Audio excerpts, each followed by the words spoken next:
Good afternoon, everybody. I'm Michael Waldman. I'm the president of the Brennan Center for Justice here at NYU School of Law, and you all have been wonderful to be here with us on this beautiful day, to stay indoors and committed to the cause of democracy in America, in New York, and in all of its corners. I wanted to thank our co-sponsors of this exciting and important event, the New York City Campaign Finance Board and the Committee for Economic Development, such a powerful voice in the business community for a political system that works better for all of us, including for a rational, efficient, and effective American government, which we all desire and seek. I haven't been able to be here for the morning sessions. I've heard from folks about just how energized, how deeply committed, how thoughtful, and how useful the conversations have been. So I want to thank all the speakers who've been able to be part of this already. One of the ways in which we at the Brennan Center look at our work, and as you know, we take our cue from our namesake, Justice Brennan. We were started by the family and clerks of Justice Brennan when he left the bench as a living memorial to his vision of the Constitution as a document for every generation that needed to meet the needs of every generation of Americans, and his sense that the law had, above all else, to honor the value of dignity of the individual. And this issue from the beginning has been a principal focus for the Brennan Center. And this is, of course, it's always a critical moment, but this is a deeply critical moment in the fight to bring the values Justice Brennan cared about, the values we all care about, the values of American democracy, of civic and political equality, in line with the reality of the inevitable but increasingly distressing role of big money in American politics.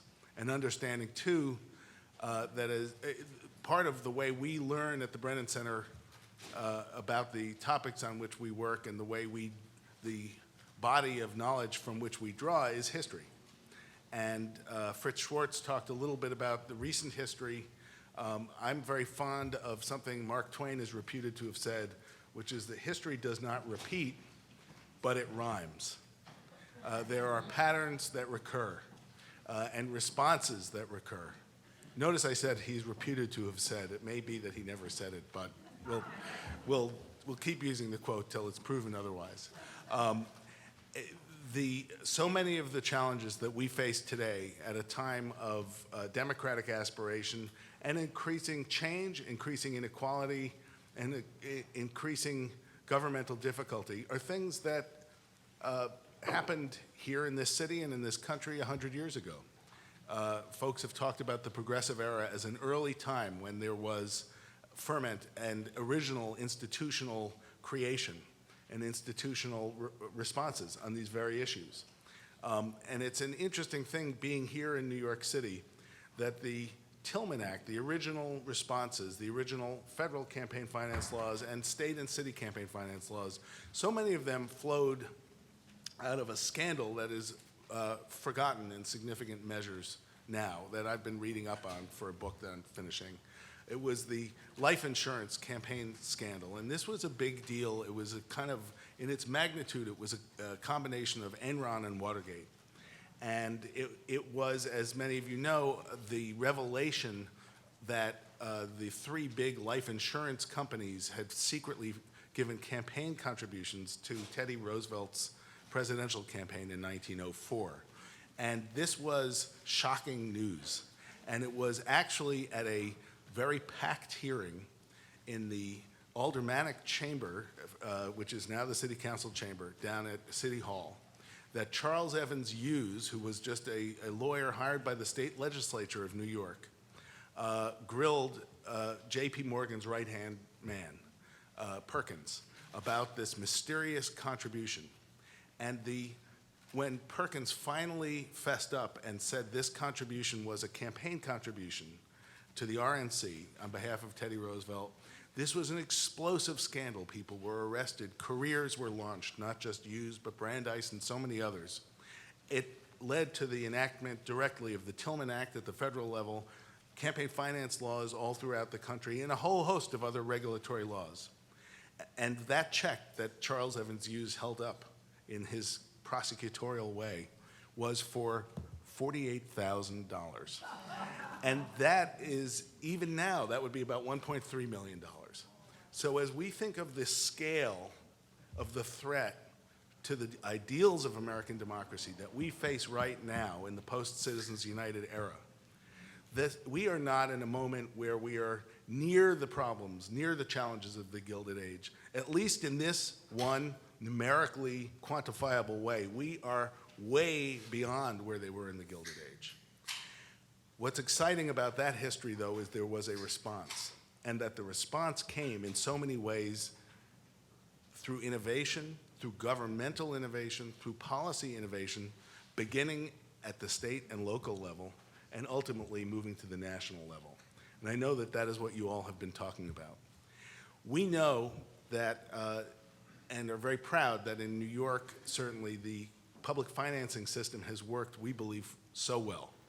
And it is clear that any public financing system, whether it's the traditional old presidential system or the small donor matching fund system or any of the hybrids that people are talking about now, any one of those systems requires to work a strong and independent and effective and fearless regulatory body to make it work. It will not happen without that.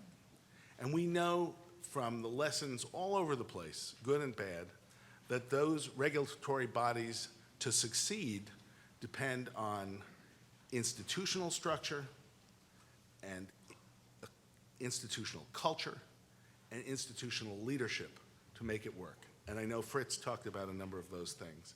We've been fortunate to have that in so many ways here in the city with the Campaign Finance Board.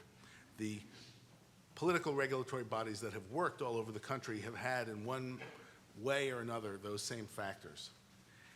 And then over many decades there has been the FEC.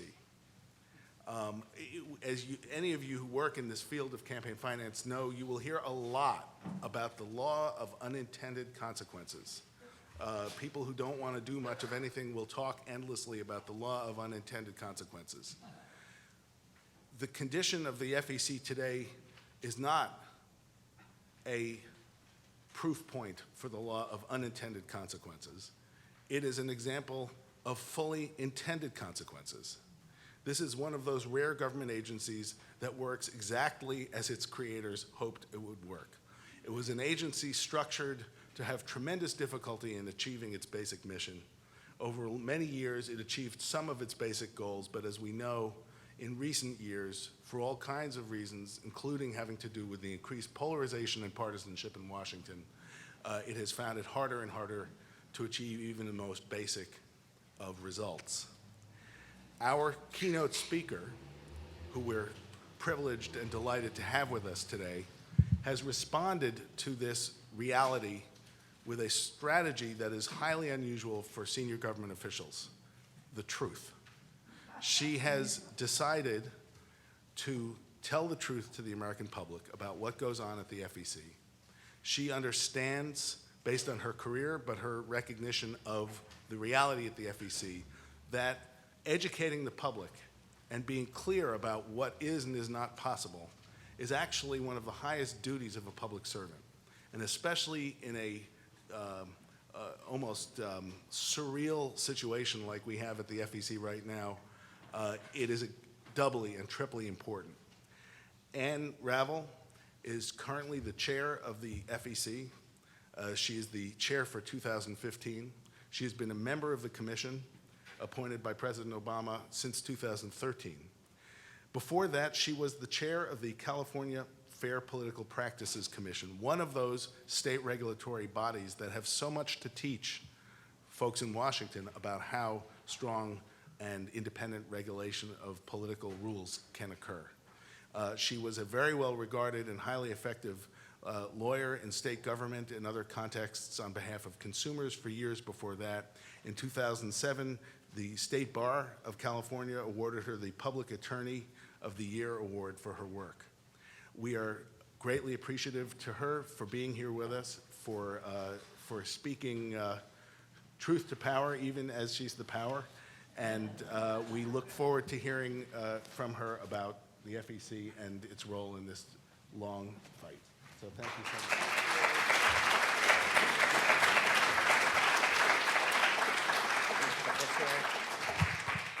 Thank you very much, Michael. I really appreciate the kind introduction. You got what I'm trying to do. A lot of people have said, if you don't like your job, you should leave. Why don't you resign? So I really appreciate that you understood what it is that needs to be accomplished here. I do want to say I'm so pleased to be here at this event because the Brennan Center and the New York City Campaign Finance Board are two of the finest organizations that exist in the area of campaign finance. They both are so forward-thinking and innovative in trying to ensure that we have a fair electoral system. So I'm very proud to be part of this group here today. I wanted to tell you about a listening tour that I went on last year. I've spoken to some people about this before, and it was a very moving experience for me to go across the country and hear what people felt about the issue of campaign finance. And when I was in Atlanta, which was my last stop on the listening tour, a woman came up to the podium.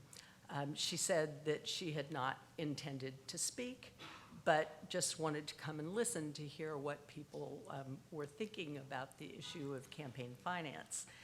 She was a Black woman who had grown up in South Africa during apartheid and was never permitted to vote. So she said, you know, all her life, all she wanted to do was to have a voice and to be able to vote, and knew that she couldn't. So she emigrated to the United States solely for the purpose of having a place at the table, having a vote, and becoming a citizen. And now, she said, knowing what's going on in campaign finance in this country, she was wondering if she made the right decision. That, you know, is a chilling example and a chilling story to all of us about why people do care and should care about campaign finance issues. And it's also a reason, I think, why people have lost trust in our government, causing them to disassociate from politics. So today I want to talk a little bit about, you know, what I think about this problem, and also give some of my thoughts about what can be done.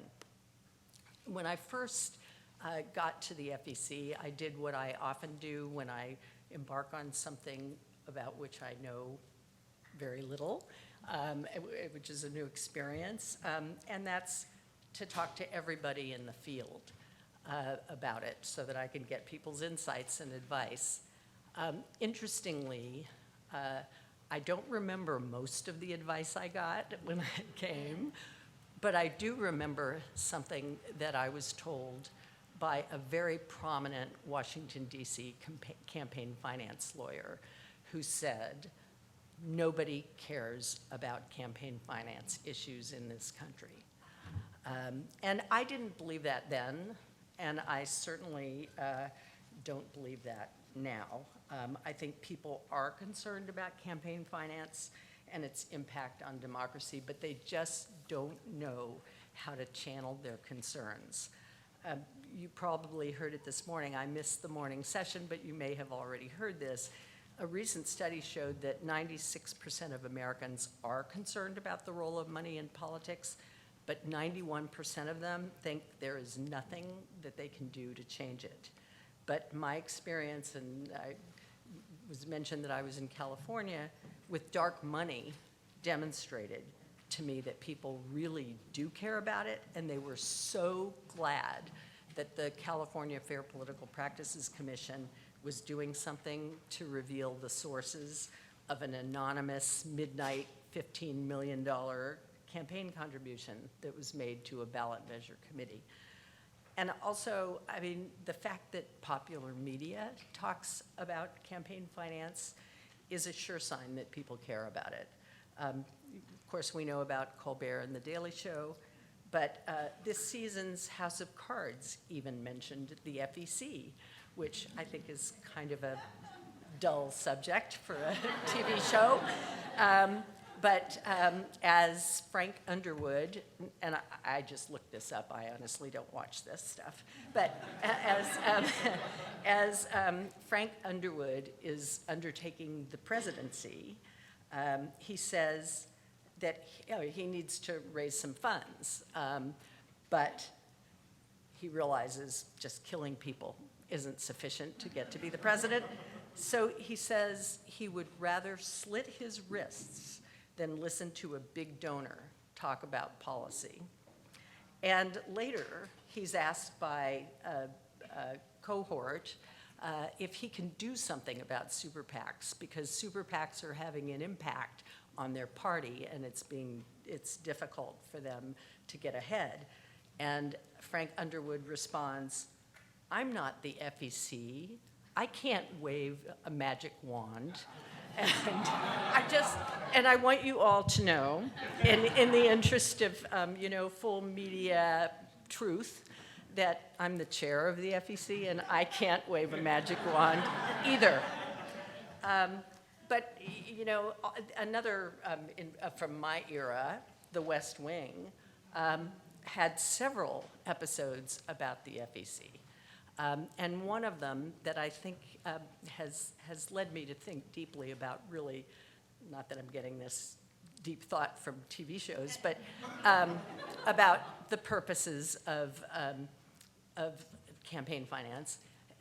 They're thinking about appointing reformers to the FEC in the show.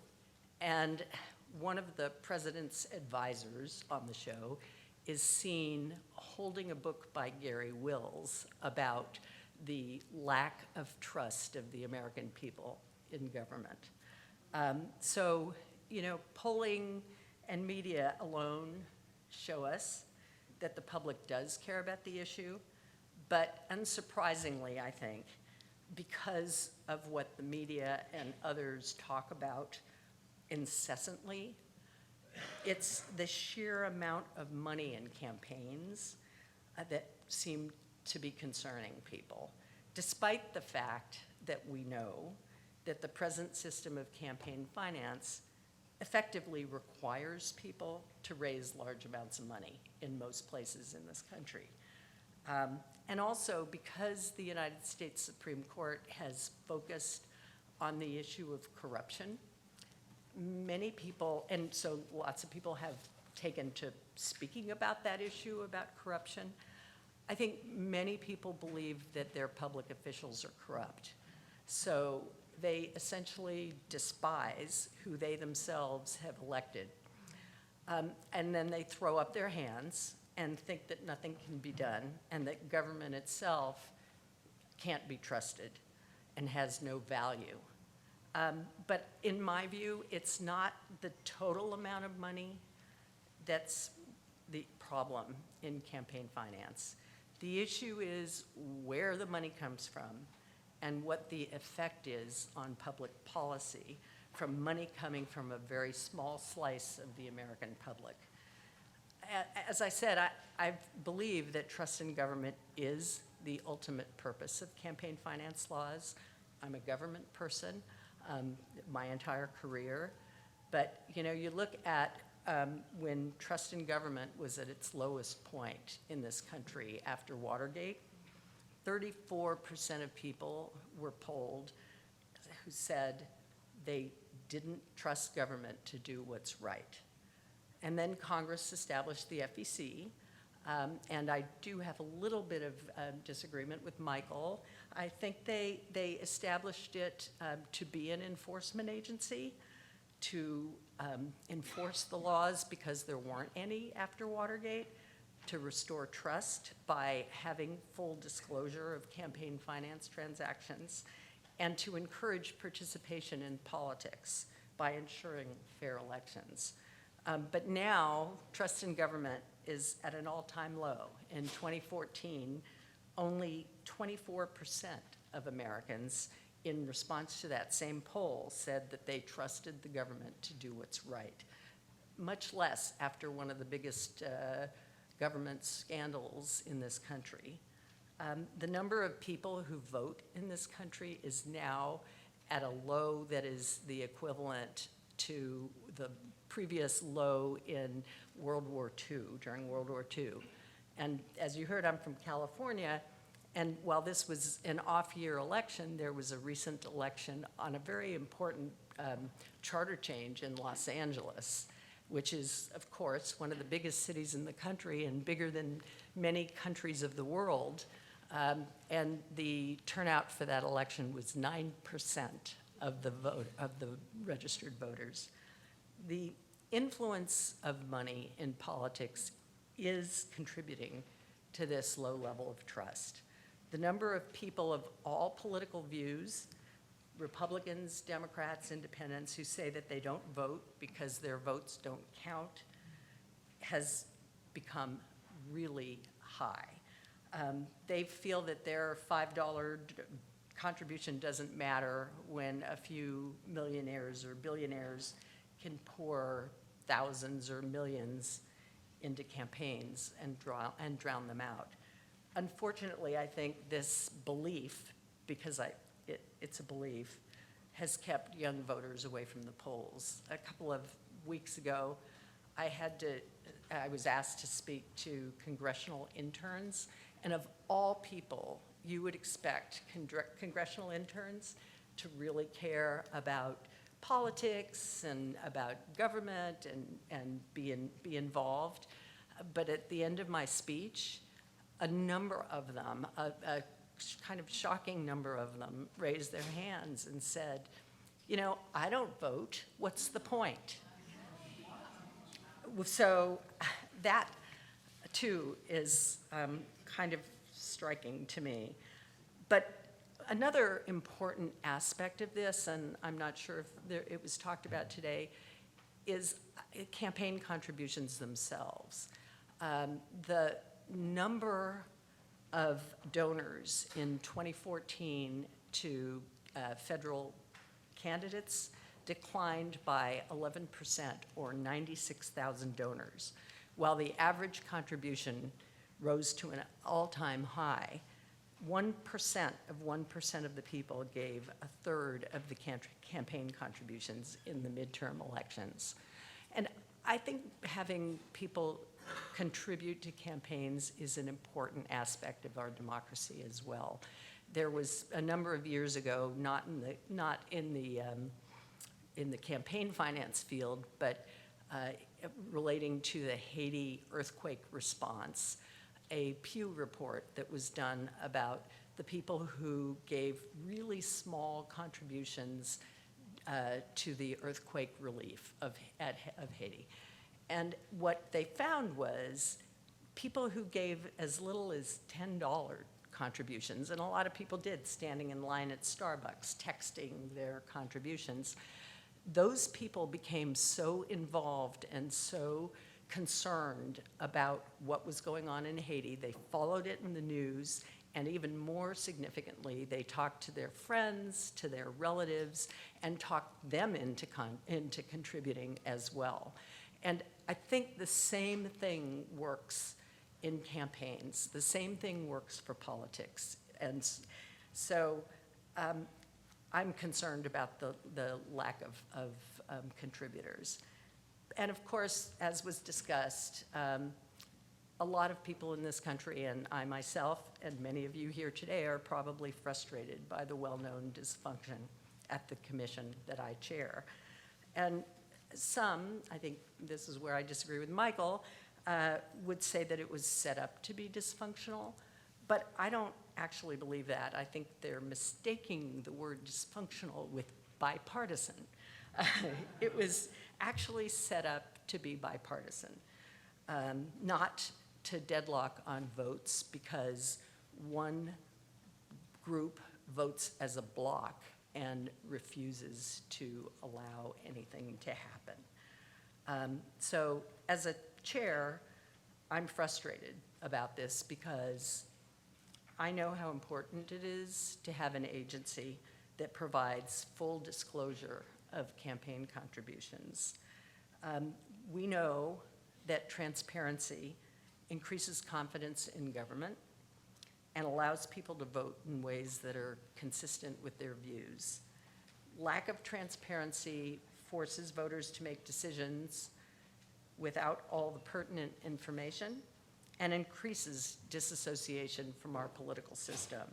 So our inability at the FEC to enforce our own regulations adds to and engenders more distrust. And having a vast number of people for all of these reasons disengaged from our political system and from the government itself is leading to what some have characterized as a permanent class of outsiders. You know, the 1% of 1% who contribute to candidates are likely to come into contact with and influence their representatives, and they'll be the only ones who are listened to on public policy. This creates an echo chamber. Monetary supporters influence officials and candidates, and also now campaigns use micro-targeting to focus mainly on likely supporters. We know now that because of the vast amount of data that different campaigns and other organizations that are trying to sell us things have about all of us, campaigns can actually send different messages on Facebook or on cable TV from one household to the next. But the micro-targeting of campaigns actually is only speaking to those that they know are already likely to be supporters, to get them either to the polls or to get them to contribute. The rest of the population, the undecideds or the unlikely voters, don't get that political information or speech that is talked about by the court, which further excludes them from political conversation. And so what's the ultimate outcome of having a permanent class of outsiders? I certainly, there's going to be a lack of diversity of who's representing us and a lack of representative legislation. The coming primary election, everybody probably is aware of this, it's shaping up to be funded primarily by super PACs and groups that do not disclose their donors, instead of by candidate campaigns. Over 90% of super PACs are funded by white males, and they generally have been found to contribute to white males. So with the outsized influence of super PACs, the barrier to entry into political office is too great, and few women or minorities or others who don't have access to money will have a chance to even be nominated, much less elected to public office. And that's true as super PACs are starting to gain more prominence. It's true not only at the federal level, but it's true further down. So I think this lack of representation and participation really undermines our representative system. But a lot of people say, recalling Watergate, that the only way to fix this problem is a scandal. And I know we was talking about the Tillman Act also before, but I actually think what is going on now is a scandal. And because of the lack of action at the FEC, if there is a true corruption scandal, it's unlikely that it will be unmasked by our agency. So I want to offer a few of my thoughts, and some of them may be duplicative of what other people have talked about today, about how we can restore confidence in the political process and government. I mean, most basically, We have to get the fraud out and enforce our laws. And campaign spending has to be brought out of the shadows.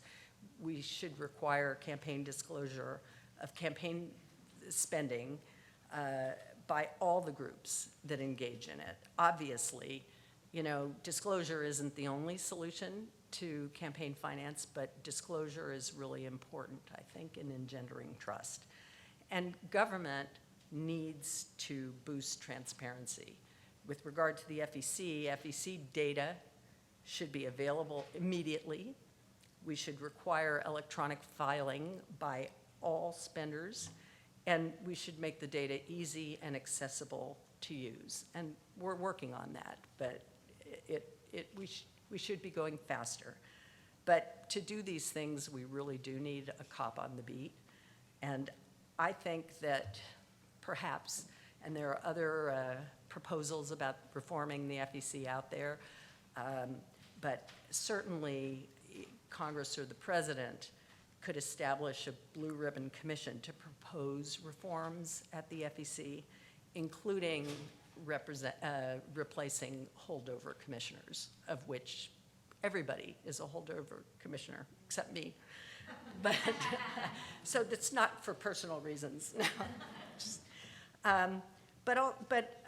You know, I actually think that also importantly, we need to look at ways to get people more civically engaged. And this should be a priority of foundations, nonprofits, and government. All levels of government must be more open to more individual citizen participation, not just to come and speak. I remember this from my county days at the, 3 minutes for public comment. Government has to be more accessible to all people, and there should be more inclusive governance. And I know some cities are moving forward in this direction, but it should be broader. And a really good example of this is Brazil, surprisingly, who is far ahead of the United States in having inclusive governance. In fact, in their constitution, they require deepening democracy through participation. And one of the things that they do is they've got national public policy conferences.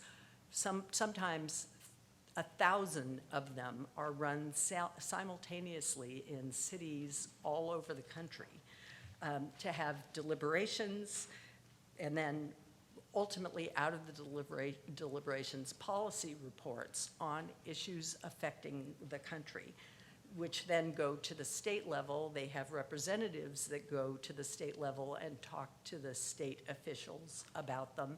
They come out with refinements of those original reports, which is then taken to give to the nationally elected officials with priorities to amend and also formulate new policies in the country. I mean, this is sort of earth-shattering for the United States, and I know at my own agency, nobody wants anything to be open. They want everything to be totally closed, so I've made some efforts, but haven't been able to get this done. But we also, clearly have to incentivize involvement in political life.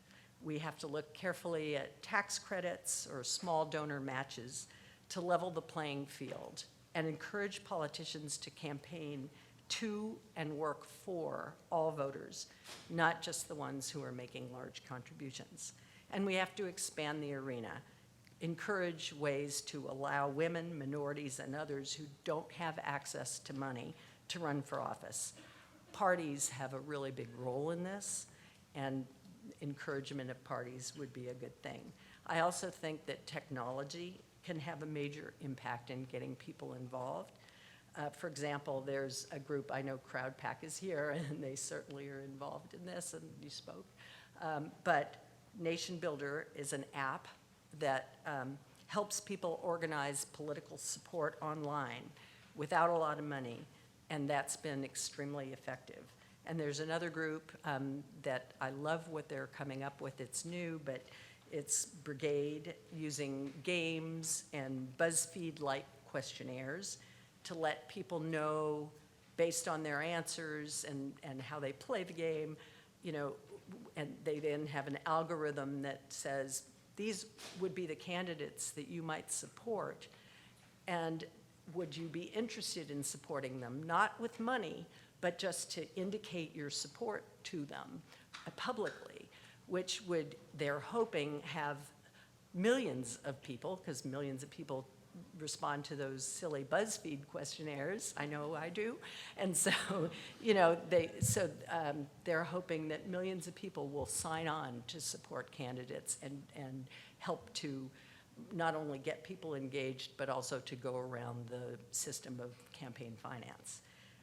Research has shown that young people are disengaged from traditional forms of civic and political life, but they're really engaged with new media. And if you look in the city of New York, as I have the last couple days, they're constantly on their cell phones. So I do think that the internet can serve as a gateway to online and offline civic and political engagement, including volunteerism, community problem solving, and political activity. This is a statistic I just heard, and it's amazing. So you can see why online activity might be the way to go in some ways. This month, July 2015, there were 1.31 billion active Facebook users every month. So, and of course, people know there's more than 1 billion smartphones in use worldwide. So the potential for using this mechanism is great, and we should encourage and support tech innovation in the democracy arena. But I don't think tech is the sole answer. We have to do the hard work of engaging people. We have to talk to people to get them to understand the influence of government and governmental policies on their lives. Whether, you know, it be about the drought in California and the short showers, I get to take longer ones in DC, everyone has to take, or the fact that the dying crops are going to impact the entire country, the safety of our roads, bridges, and dams, and the fact that there hasn't been, you know, a bill yet about those problems, or ensuring that pharmaceuticals are safe, or supplements are safe and they're not covered by the FDA. People have to realize that campaign finance and policies influenced by only a small number of people has a profound relationship to things that touch them every day, and they need to care about it and become active in communicating with their elected officials, contributing even small amounts of money to campaigns and voting. So I think we all here need to help people understand. I mean, our getting out there and talking to people is important, and we have to get them to understand that participation does matter. And I think if we all do our part, it'll make a difference. Thank you.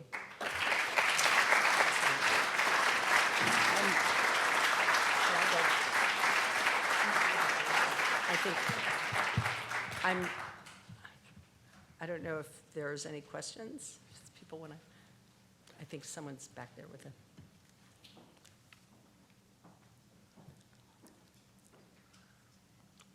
Does the FEC have any authority to require for corporate contributions, campaign contributions, that those first be approved by the shareholders of that company? No. We do not have any authority, although we have authority, obviously, over campaign finance issues and disclosure and some things. That is not under our purview. Yes, sir. Why has the checkoff on the income tax been such a failure? You know, it's hard to know why that is. I mean, I think that some of what has happened is that for candidates, using the public monies has not been an efficient way to run a campaign, of course, since the Obama 2008 campaign, when he realized he could get a lot more money from fundraising and use it for his campaign. No, I understand, but that's for the checkoff is for the there's already a certain amount that can be received nonetheless, even if there is more money checked off. So there's a certain formula for providing the amount of money. It's not based on how many people actually check off. Am I the only one with mic? So what appears to be left of campaign finance regulation applies to traditional media outlets and broadcast outlets. So what is the reach of, can we just have an overview of what the reach of the FEC is in terms of private organizations and new media outlets like Google, Facebook, the like?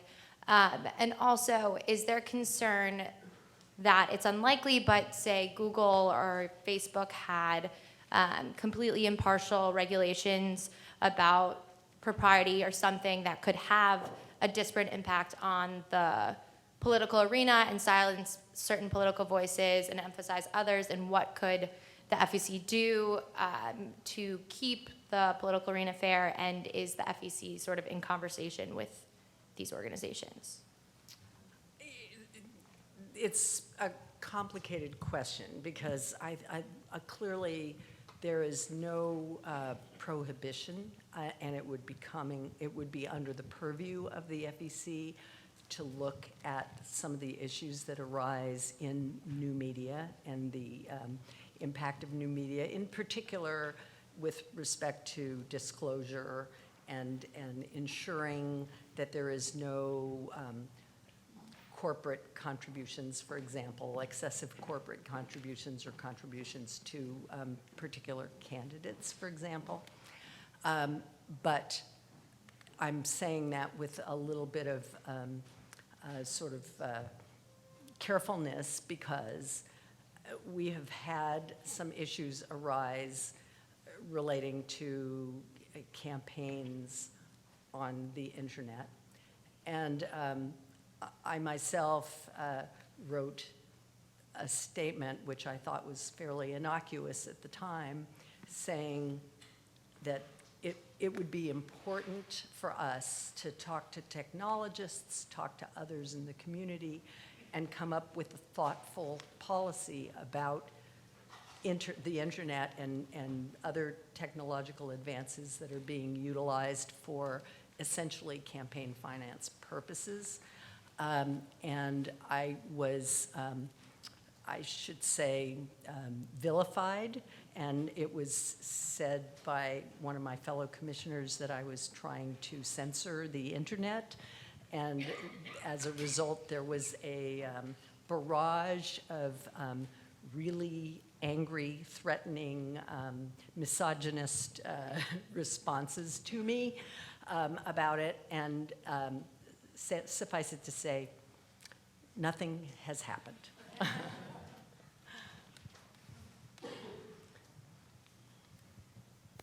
Hi. Hi.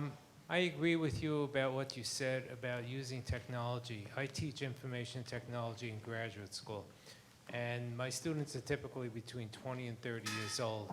And when we talk about getting public information, 90 to 95% of the students, and these are graduate students, do not read the newspaper or magazines. Mm-hmm. So they get most of their information through the internet or Facebook or whatever. So my question to you, one of a couple questions is, do you tweet? Do you use Facebook? And I how do do both. you do it? Okay. And then, no offense, but what powers do you have as commissioner? and third thing is, what impact have you had, on you from speaking out as you have? Mm-hmm. So let me say, I not only have a Facebook, my own private Facebook account, and actually a Twitter account, Oski Mom, that's my dog. But I have a Twitter account that I use for my information relating to issues of concern that relate to the FEC, as well as a Facebook account. So I'm from Silicon Valley, you know. Yeah. What powers do I have? Oh, that question. Oh. I am not the least bit offended by that.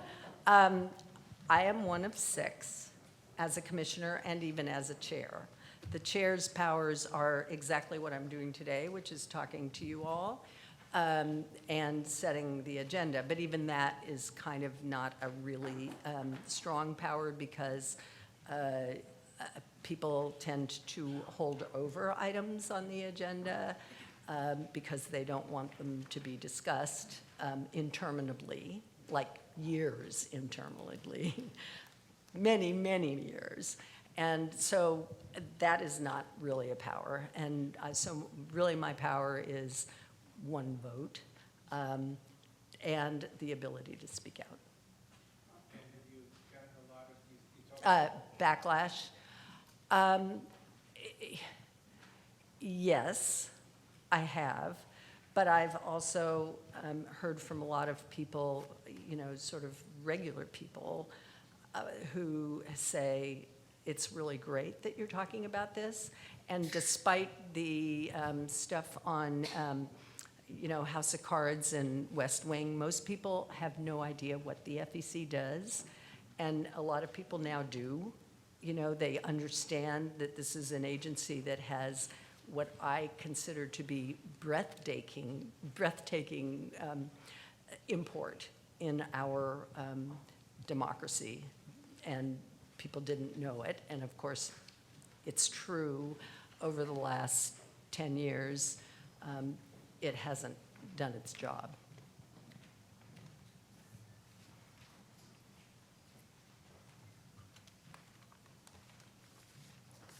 Hi. I agreed with everything that you said, but was concerned about the use of one term, bipartisan. The legal structures of the 2 dominant parties are not engraved in stone anywhere in the country.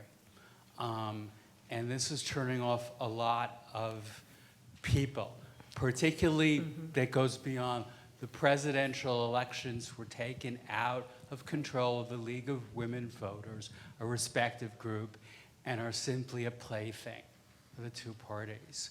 So is there a chance we could get out of this, take it out of the language, and take it out of the rest of the discourse? Yeah, you're right. And you know, I apologize for that usage. In fact, one of the people who is in the allegedly Democratic seat considers himself an independent. But, you know, those issues about third parties or independent candidates and the importance of encouraging them to participate in our political system is something that I think is very important. So I'm in total agreement. I excise that part of my speech. Change the term. First, thank you for your service strengthening the electoral system. I know it's a very hard job, but thank you for your work every day. My question is, how do we incentivize our states to strengthen the civic education in our core curriculums, both on the middle school and high school level? Because I remember you mentioned that the congressional interns expressed that they did not vote. So how do we strengthen the curriculum so that way they feel inspired and they feel as if they should be a part of the process? I appreciate that. I've heard from people who are very involved in this issue, and I know Justice O'Connor, this is a big issue for her in terms of the education, as it is for the present chief of the California Supreme Court, to try to get civic education, and there are some groups about it in middle school and high school the way it used to be. So, you know, I know that there are efforts out there. There are nonprofit groups that are working on this issue. And I do think that that's sort of the hope for the future. I don't have a lot of really good ideas about how to accomplish it myself, but after my term here, I intend to be much more involved in the issue of civic education and civic engagement. Thanks. Do you have any advisory role with the IRS in terms of I'm remembering the stuff with the final. Right. Did you have any say in that? Because No, and that was actually, that event occurred before my tenure on the commission, but the commission was not involved in those issues. So it was, but you know, that has clearly turned out to be so problematic for the IRS, and it appears to me that they're not going to go forward very assiduously in trying to remedy that regulation. but wasn't it just a strict interpretation of the law as written by the legislature that might have made a difference instead of throwing the IRS under the bus? Well, yes, I think that, though, personally, I understand why a lot of people have tried to go to other avenues than the FEC, the IRS being one, the SEC being another, to try to remedy what is essentially the problem of an FEC that's failing to act.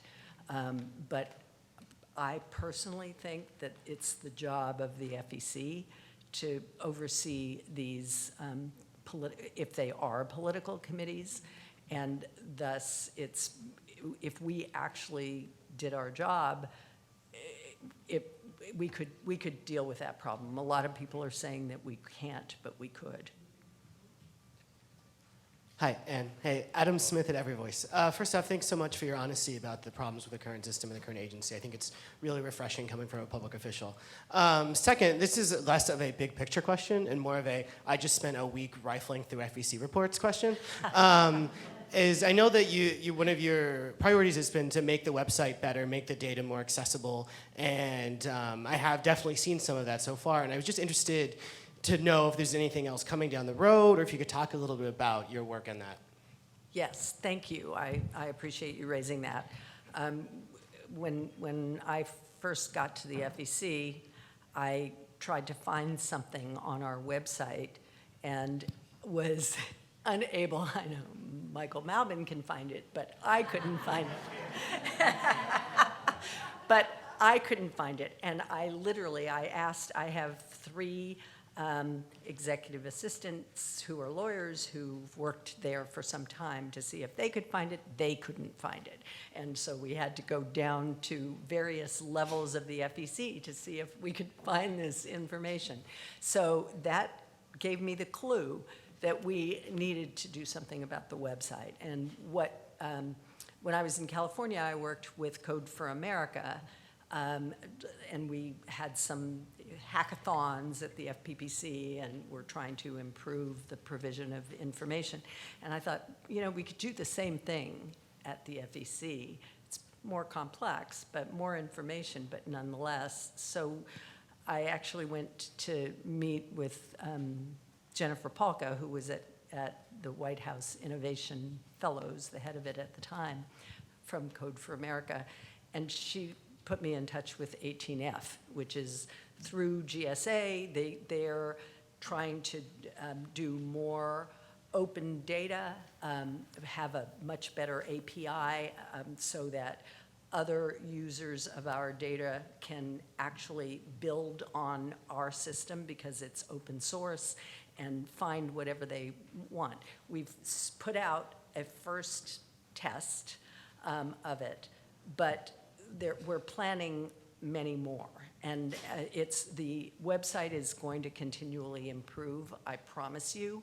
We have a lot more tests, but we're doing it, they call it, they're doing it in spurts, and part of the reason is the desire for us to get public input on it. So if people look at what we have and say, no, there's this problem, or you should be giving us this instead, we can incorporate that into how we go forward on the website. But I am hoping that by the end of my chair term, because this has been my baby project, that there's going to be a much better website that's, one, easier to navigate and more clear, but also that we're working on, and this is for people who are real sophisticates in this area, but we're working on sort of changing forms potentially and getting better data as well. Hi, I'm over here. So I'm a former presidential management fellow, and when I was looking for spots, I went to the FEC. I beelined it there. And when I got there, the staff member I talked to was sort of surprised that I was interested in campaign finance, and then also said that they didn't accept presidential management fellows. So I ended up at HUD, which was not really what I wanted to do. Anyway, so Come back. Right. Well, now I work for a nonprofit called Democracy Works, and our whole thing is that we're trying to use technology to get people engaged. And so, it's sort of like nonprofits like that sometimes will suck up young talent like myself and others that work there. And I just wanted to know what the FEC could do to sort of attract more people and sort of the federal government writ large, so that we can become better at getting to millennials and younger people who are becoming more and more disengaged from the process. That's an interesting question because, number one, I didn't know that they were rejecting people who wanted to come and provide that kind of work. That I'm sad about it too. I think that's really unfortunate because there's nothing more important, I think, than bringing people with new ideas and new perspectives in to the agency and to the government in particular.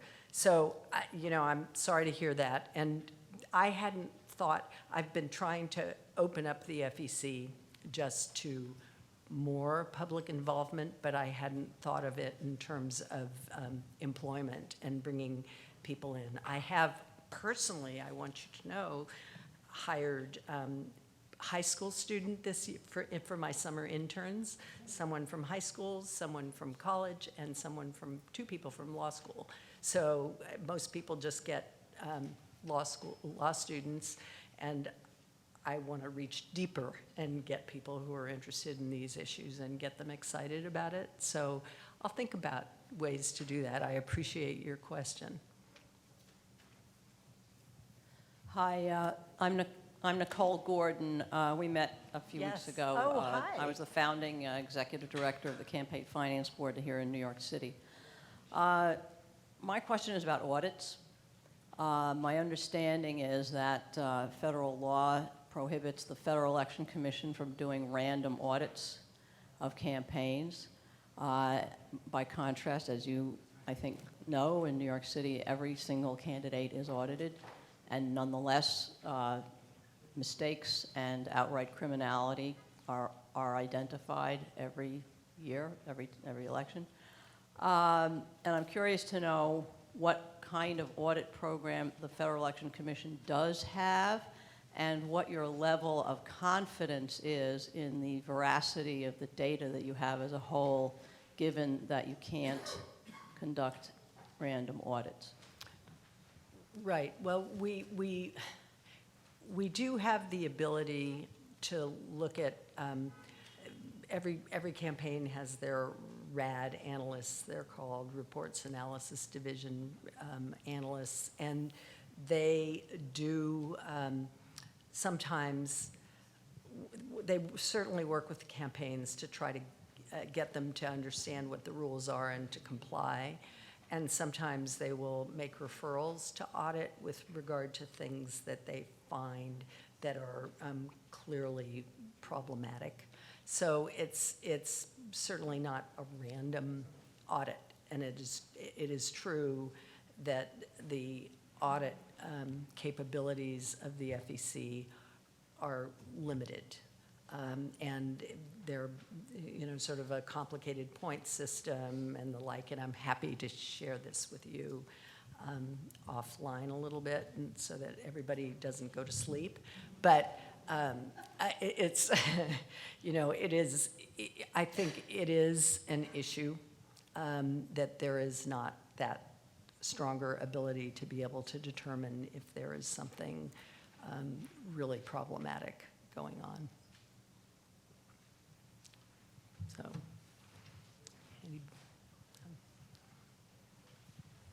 Thank you very much for your insights this morning. I'm with the League of Women Voters.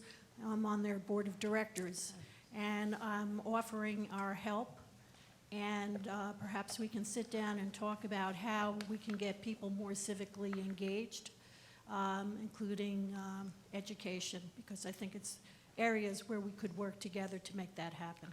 oh, that's great. I'm really happy to hear that. And while I have you here, I have to say, I always, when I spoke in California to groups of from the League of Women Voters, I always said I think that my interest in politics comes from the fact my mother was an immigrant to this country.